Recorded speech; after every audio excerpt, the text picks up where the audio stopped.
And turning now to Washington, where President Joe Biden and his Chinese counterpart spoke Thursday amid growing tensions over Taiwan. American officials have raised concerns that the self-ruling democracy could be in danger as China has ramped up military activity around the island, which it considers a Chinese territory. For more, we're joined by NBC News White House correspondent Monica Alba. Monica, it is wonderful to see you. Now, we know relations between the U.S. and China have been particularly tense. What do we know about their discussion over Taiwan, and what are both sides saying about this call? Good morning, Savannah. It's great to see you. That's right. This was the fifth conversation between Presidents Biden and Xi since he took office. The call was more than 2 hours and 15 minutes, which is typical for these kinds of conversations because you have to allow time for translation. But of course, there was so much to be discussed. And specifically, when it comes to Taiwan, President Biden, according to the White House, was clear with his Chinese counterpart that the U.S. condemns any efforts to undermine status quo and the peaceful regime currently in Taiwan. Now, the Chinese side, for their part, responded with some more colorful language that the White House did not want to confirm.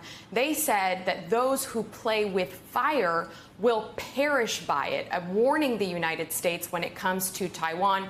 But senior administration officials pledging to keep an open line of communication between the two countries. And there were even discussions for a potential face-to-face summit later this year.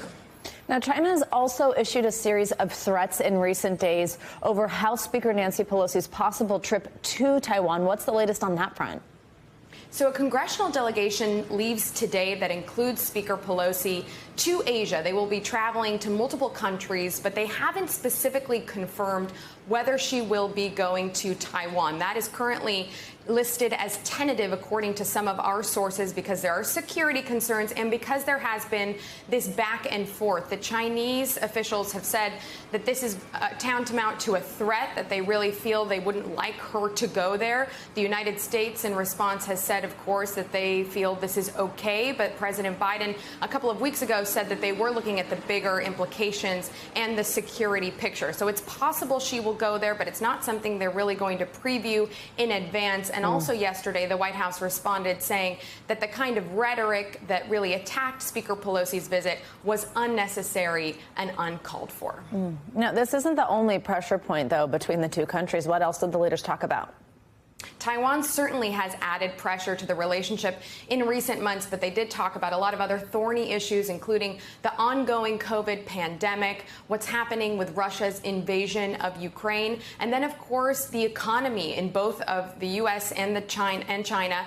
There's a lot of pressure on President Biden to potentially lift some Trump-era tariffs that would help here at home, but the White House has said that no decisions have been finalized on that, and it's something they will continue to evaluate as the economy continues to recover. Savannah.